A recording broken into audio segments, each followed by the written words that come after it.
ભાષા સજ્જતા. બાળ દોસ્તો, આજે આપણે સંધિ વિશે શીખીશું. બે કે વધારે શબ્દો જ્યારે અમુક ચોક્કસ નિયમોને આધારે જોડાય ત્યારે સંધિ થઈ એમ કહેવાય. સંધિના બે પ્રકાર છે, એક સ્વર સંધિ અને બે વ્યંજન સંધિ. સ્વર સંધિ.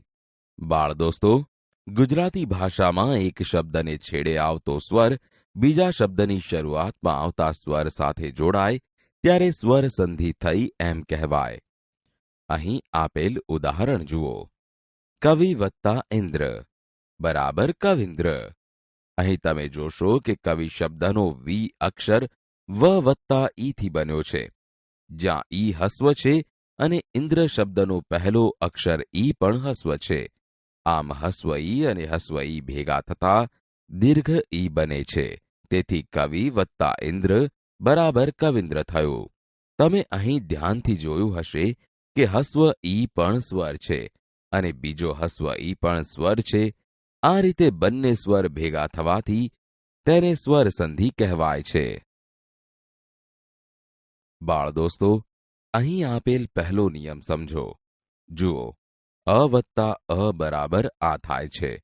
હવે ઉદાહરણ જુઓ. સૂર્ય વત્તા અસ્ત બરાબર સૂર્યાસ્ત.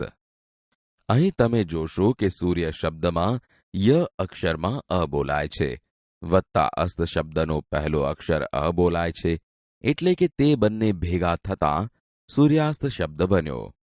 હવે અહીં આપેલ બીજો નિયમ સમજો. જુઓ, અ વત્તા આ બરાબર આ થાય છે. હવે ઉદાહરણ જુઓ. શિવ વત્તા આલય બરાબર શિવાલય.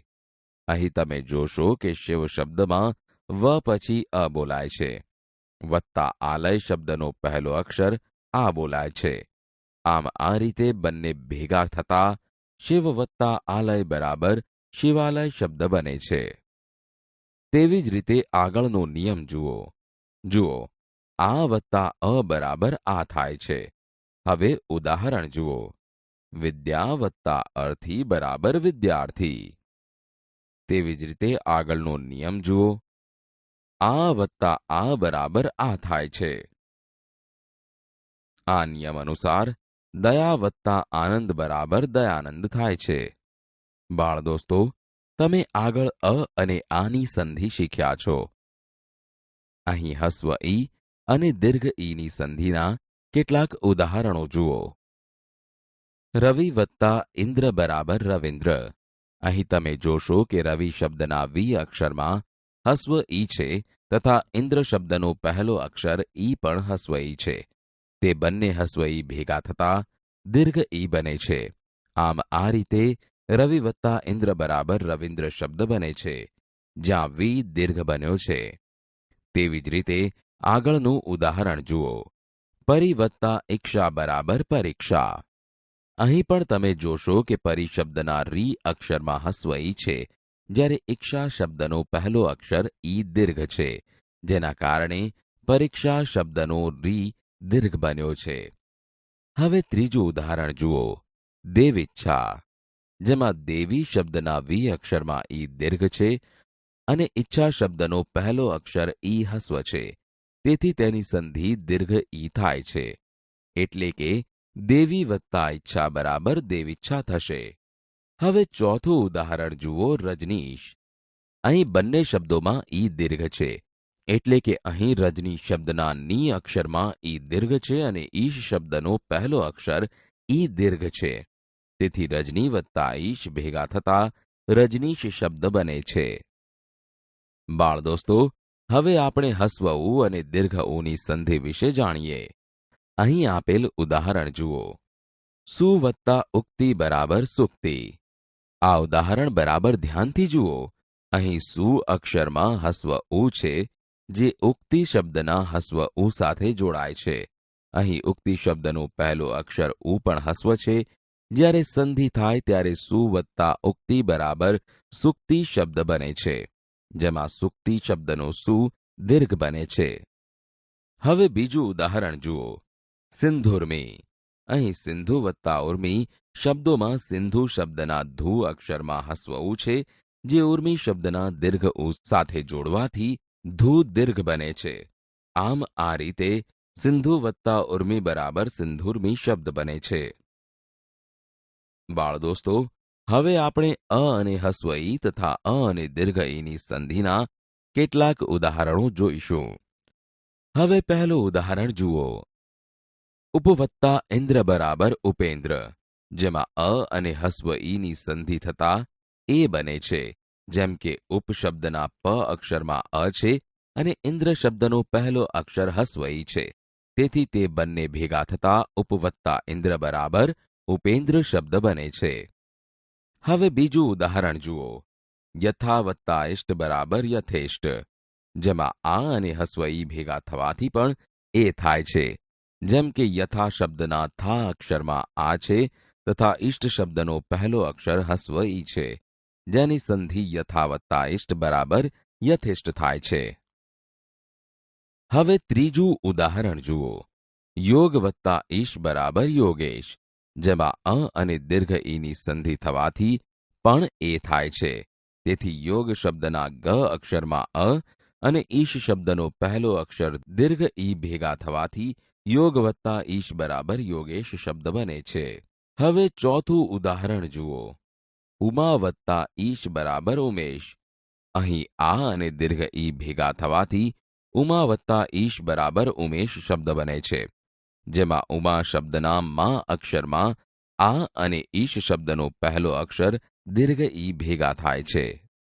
બાળ દોસ્તો, હવે આપણે અ અને હસ્વ ઉ, અ અને દીર્ઘ ઉની સંધિ તથા આ અને હસ્વ ઉ, આ અને દીર્ઘ ઉની સંધિના ઉદાહરણ જાણીશું. હવે પહેલું ઉદાહરણ જુઓ. સૂર્યોદય, જેમાં સૂર્ય શબ્દના ય અક્ષરમાં અ અને ઉદય શબ્દનો પહેલો અક્ષર હસ્વ ઉ ભેગો થતા સૂર્ય વત્તા ઉદય બરાબર સૂર્યોદય થાય છે. એટલે કે અ વત્તા ઉ બરાબર ઓ થયેલ જુઓ. હવે બીજા ઉદાહરણમાં જુઓ. પ્રણયોર્મી, જેમાં પ્રણય શબ્દના ય અક્ષરમાં અ અને ઉર્મી શબ્દનો પહેલો અક્ષર દીર્ઘ ઉ છે, તે બંને ભેગા થતા અ વત્તા ઉ બરાબર ઓ, એટલે કે પ્રણય વત્તા ઉર્મી બરાબર પ્રણયોર્મી બને છે. હવે ત્રીજું ઉદાહરણ જુઓ. મહા વત્તા ઉદય બરાબર મહોદય, જેમાં મહા શબ્દના હા અક્ષરમાં આ અને ઉદય શબ્દનો પહેલો અક્ષર હસ્વ ઉ ભેગો થતા મહા વત્તા ઉદય બરાબર મહોદય થાય છે. એટલે કે આ વત્તા ઉ બરાબર ઓ થયેલ જુઓ. હવે ચોથું ઉદાહરણ જુઓ. ગંગા વત્તા ઉર્મી બરાબર ગંગોર્મી, જેમાં ગંગા શબ્દના ગા અક્ષરમાં આ તથા ઉર્મી શબ્દનો પહેલો અક્ષર દીર્ઘ ઉ છે, જેનાથી આ વત્તા ઉ બરાબર ઓ બને છે. એટલે કે ગંગા વત્તા ઉર્મી બરાબર ગંગોર્મી શબ્દ બને છે. બાળ દોસ્તો, હવે આપણે અ વત્તા એ અને આ વત્તા એ બરાબર અહીંની સંધિના ઉદાહરણ જાણીશું. હવે પહેલું ઉદાહરણ જુઓ. પુત્ર વત્તા એષણા બરાબર પુત્રેષણા, જેમાં પુત્ર શબ્દના ત્ર અક્ષરમાં અ અને એષણા શબ્દનો પહેલો અક્ષર એ જોડતા પુત્રેષણા શબ્દ બને છે. હવે બીજું ઉદાહરણ જુઓ. સદા વત્તા એવ બરાબર સદૈવ, જેમાં સદા શબ્દના દા અક્ષરમાં આ અને એવ શબ્દનો પહેલો અક્ષર એ જોડતા સદૈવ શબ્દ બને છે. બાળ દોસ્તો, હવે આપણે અ વત્તા રૂ અને આ વત્તા રૂ બરાબર અરની સંધિના ઉદાહરણ જાણીશું. હવે પહેલું ઉદાહરણ જુઓ. સપ્ત વત્તા ઋષિ બરાબર સપ્તર્ષિ, જેમાં સપ્ત શબ્દના ત અક્ષરમાં અ અને ઋષિ શબ્દનો પહેલો અક્ષર રૂ ભેગા થતા સપ્ત વત્તા ઋષિ બરાબર સપ્તર્ષિ થાય છે. તેવી જ રીતે બીજું ઉદાહરણ જુઓ. મહા વત્તા ઋષિ બરાબર મહર્ષિ, જેમાં મહા શબ્દના હા અક્ષરમાં આ અને ઋષિ શબ્દનો પહેલો અક્ષર રૂ ભેગા થતા મહા વત્તા ઋષિ બરાબર મહર્ષિ એમ સંધિ થાય છે. બાળ દોસ્તો, સ્વર સંધિ વિશે જાણકારી મેળવ્યા પછી હવે આપણે વ્યંજન સંધિ વિશે શીખીશું. હવે આપણે વ્યંજન સંધિના નિયમો સમજીએ. વ્યંજન પછી વ્યંજન કે સ્વર આવે અને જોડાઈ જાય ત્યારે તેને વ્યંજન સંધિ થઈ એમ કહેવાય. દાખલા તરીકે તદ વત્તા લીન શબ્દની સંધિ કરવી હોય તો દ અને લ વ્યંજન છે આ બંને વ્યંજનોને જોડતા તલ્લીન થાય છે. ત વર્ગ એટલે કે દંત્ય વ્યંજનો ત, થ, દ, ધ, ન એ વ્યંજનો સાથે લ વ્યંજન આવે તો દંત્ય વ્યંજનો લ થાય છે. વ્યંજન સંધિ સમજવા માટે અહીં આપેલા કોષ્ટક સમજો. ક વર્ગના વ્યંજનો ક, ખ, ગ, ઘ છે, જેનો અનુનાસિક ઉચ્ચાર છે. ચ વર્ગના વ્યંજનો ચ, છ, જ, ઝ છે, જેનો અનુનાસિક ઉચ્ચાર છે. ટ વર્ગના વ્યંજનો ટ, ઠ, ડ, ઢ છે, જેનો અનુનાસિક અણ છે. ત વર્ગના વ્યંજનો ત, થ, દ, ધ છે, જેનો અનુનાસિક ન છે. પ વર્ગના વ્યંજનો પ, ફ, બ, ભ છે, જેનો અનુનાસિક મ છે. જુઓ પહેલો નિયમ. અનુનાસિક સિવાયના વ્યંજન પછી સ્વર કે ઘોષ વ્યંજન આવે તો તે વ્યંજનની જગ્યાએ તેના જ વર્ગનો ત્રીજો વ્યંજન મુકાય. બાળ દોસ્તો, હવે પહેલું ઉદાહરણ જુઓ. જગત વત્તા ઈશ બરાબર જગદીશ. અહીં જગત શબ્દમાં ત એ ત વર્ગનો વ્યંજન છે. અહીં ત વર્ગનો ત્રીજો વ્યંજન ત, થ, દ એટલે કે દ વપરાયો છે. તેથી જગત વત્તા ઈશ બરાબર જગદીશ બન્યું. તેવી જ રીતે બીજું ઉદાહરણ જુઓ.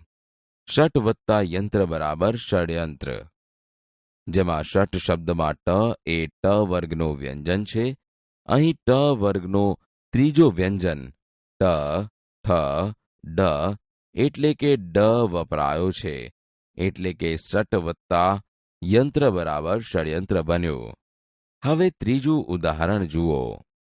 દિક વત્તા અંત બરાબર દિગંત.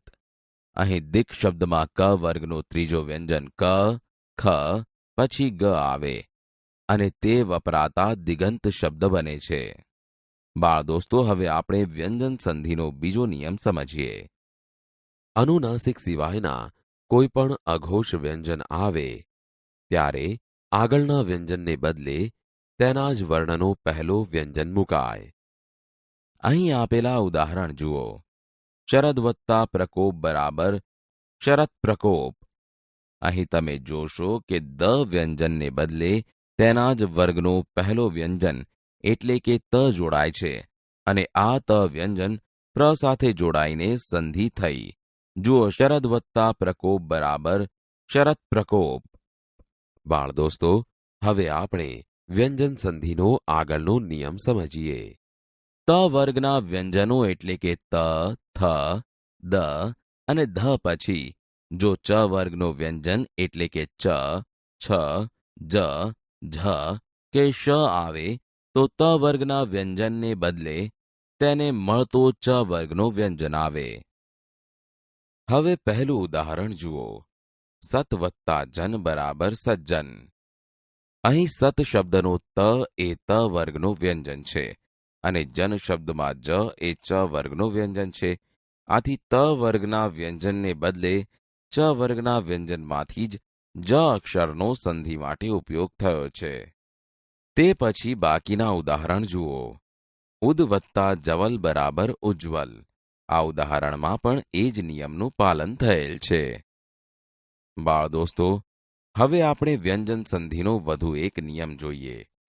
સ પછી ચ કે છ આવે તો સનો શ થાય છે. પહેલું ઉદાહરણ જુઓ. નિસ વત્તા ચિંત બરાબર નિશ્ચિંત. અહીં તમે જોશો કે નિસ શબ્દમાં છેલ્લે સ છે જે ચિંત શબ્દના ચી સાથે જોડાય છે. જ્યારે જ્યારે સ પછી ચ કે છ આવે તો સનું શ થાય છે. તેવી જ રીતે બીજું ઉદાહરણ જુઓ. નિસ વત્તા છંદ બરાબર નિશ્છંદ. અહીં પણ નિયમ મુજબ નિસ અને છંદ એ બંને શબ્દો ભેગા મળતા નિશ્છંદ શબ્દ બને છે. હવે ત્રીજું ઉદાહરણ જુઓ. નિસ વત્તા ચલ બરાબર નિશ્ચલ. અહીં પણ નિયમ મુજબ નિસ અને ચલ ભેગા મળીને નિશ્ચલ શબ્દ બન્યો. બાળ દોસ્તો, હવે આપણે વ્યંજન સંધિનો આગળનો નિયમ સમજીએ. સ પહેલા ઈ કે ઉ આવે ને સની પછી ક, ખ, પ કે ફ આવે તો સનો શ થાય છે. હવે અહીં આપેલા ઉદાહરણ જુઓ. નિસ વત્તા કામ બરાબર નિષ્કામ. અહીં સ પછી ક આવેલ છે. તેથી નિસ શબ્દનો સ અને કામ શબ્દનો ક જોડતા સ ને બદલે શ થયેલો જોઈ શકશો. હવે બીજું ઉદાહરણ પણ જુઓ, જેમાં દુષ શબ્દના સ અને પ સાથે જોડતા દુષ્પ્રાપ્ય શબ્દ બને છે, એટલે કે સનો શ થયેલ જોવા મળે છે. તેવી જ રીતે ત્રીજા ઉદાહરણમાં નિસ શબ્દના સ પછી ફ આવેલ છે, જેથી નિયમ મુજબ સનો શ થયો છે. બાળ દોસ્તો, હવે આપણે વ્યંજન સંધિનો વધુ એક નિયમ શીખીએ. સની પૂર્વે અ અને પછી ઘોષ વ્યંજન આવે તો સનો ઉ પછી પૂર્વેના અ સાથે મળીને ઉનો ઓ થાય છે. અહીં આપેલ ઉદાહરણ જુઓ. અધસ વત્તા ગતિ બરાબર અધોગતિ શબ્દ બને છે. અહીં તમે જોશો કે અધસ શબ્દમાં સ અક્ષરની પહેલા ધ અક્ષરમાં અ સ્વર છે, તેથી સનો ઉ કરેલ છે, તથા ગતિ શબ્દના પ્રથમ વ્યંજન ગ અક્ષરમાં પણ અ સ્વર હોવાથી ઉ અને અ ભેગા મળતા ઓ કરેલ છે. હવે બાકીના ઉદાહરણ જુઓ. મનસ વત્તા હર બરાબર મનોહર, જેમાં મનસ શબ્દના સ અક્ષરનો ઉ અને હર શબ્દમાં હ અક્ષરનો અ છે, તે બંને ભેગા કરીએ તો ઓ થયેલ છે. તેથી મનસ વત્તા હર બરાબર મનોહર શબ્દ થશે. તે પછીના ઉદાહરણો પણ આ જ નિયમને અનુસરે છે. બાળ દોસ્તો, હવે આપણે વ્યંજન સંધિનો આગળનો નિયમ સમજીએ.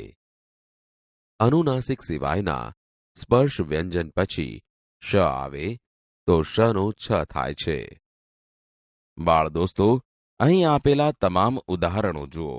દરેકમાં વત્તા પછી શ આવે છે. જ્યારે જ્યારે અનુનાસિક સિવાયના સ્પર્શ વ્યંજન પછી શ આવે તો શનો છ થાય છે. ફરીથી પહેલું ઉદાહરણ જુઓ.